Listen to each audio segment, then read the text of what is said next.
Let's turn our attentions once again to the international newspapers. Solange Mijon joins us on set for a press review. Solange, this time I'm going to start off with one of the main stories of the day here in France, the French president presenting a new law to cabinet. Yeah, and in a play on words, the commuter daily 20 Minutes said that the once called anti-separatism bill is now a measure that has a more measured name.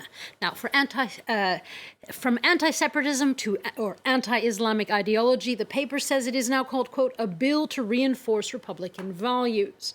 But for Libération, that is not the half of it. The paper says that even under a new name, the bill is inflammatory and clumsy. They say it divides the French people unjustly. Even if it's not supposed to be about Islam, they say everyone knows that it is. The French press really is quite divided on this new law. It seems like Emmanuel Macron neither pleasing the left or the right. Yeah, the bill, according to L'Humanité, is a very dangerous calculation on Macron's part. And the left-leaning paper writes that the French president could just be making things worse in regard to the issues that he's trying to combat. Now, it isn't necessarily pleasing the right-leaning press either. The conservative paper Le Figaro laments changes to the law, saying the president has lowered his ambitions to not clash with people's consciences in France and abroad.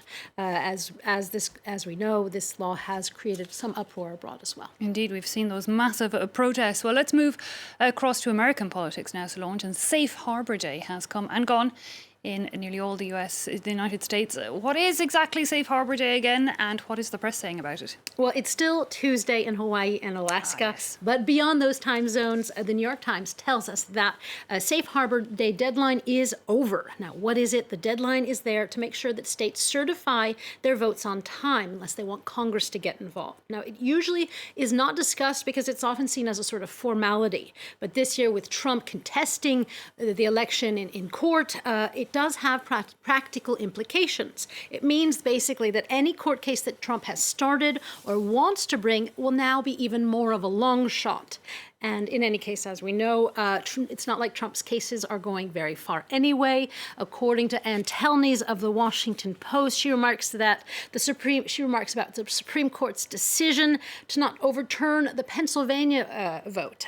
With a one-sentence ruling, they said the application was denied.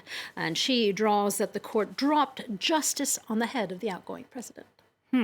Now, there's a football match that was not played, rather. The first 14 minutes were played here in Paris. It's amid mainstream news. Yeah, last night, a referee of the match between the PSG and the Başakşehir, the Istanbul team, one of the referees used a racist slur. Now, it was, as the Turkish paper, Türkiye, a total disgrace, one that prompted, as you said, both teams to walk off the pitch. Now, they were demanding that the referee be completely removed from the match. And as the Sports Daily L'Equipe tells us, both the Paris and the Istanbul teams actually created history in their sort of collective ras-le-bol, which is the French term for we've had it enough. This was the first time in football history. While racist calls are often, unfortunately, commonplace, two teams have never joined forces to leave a match against racism before. The match is expected to start up again tonight with another referee.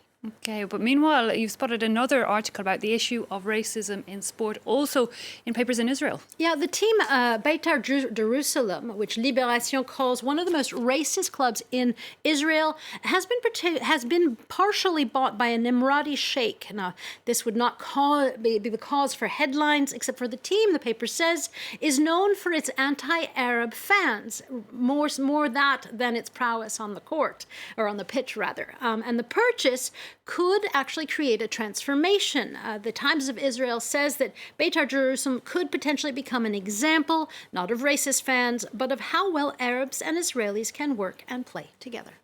Okay, finally, Solange, you're back to what I'm starting to suspect may be one of your favourite topics. It's naps and siestas, very important to us that get up in the middle of the night. Yes, very important to us. And I did talk about naps earlier this week in the press review I did. But Le Parisien now tells us that it's not just naps, but particularly sex naps that are on the rise. Now, these siestes crapuleuses, as they're called in French, or these naughty naps, are becoming more and more prevalent with people working from home and with the lockdown. However, if you're single or sex naps don't float your boat, there's always bird watching.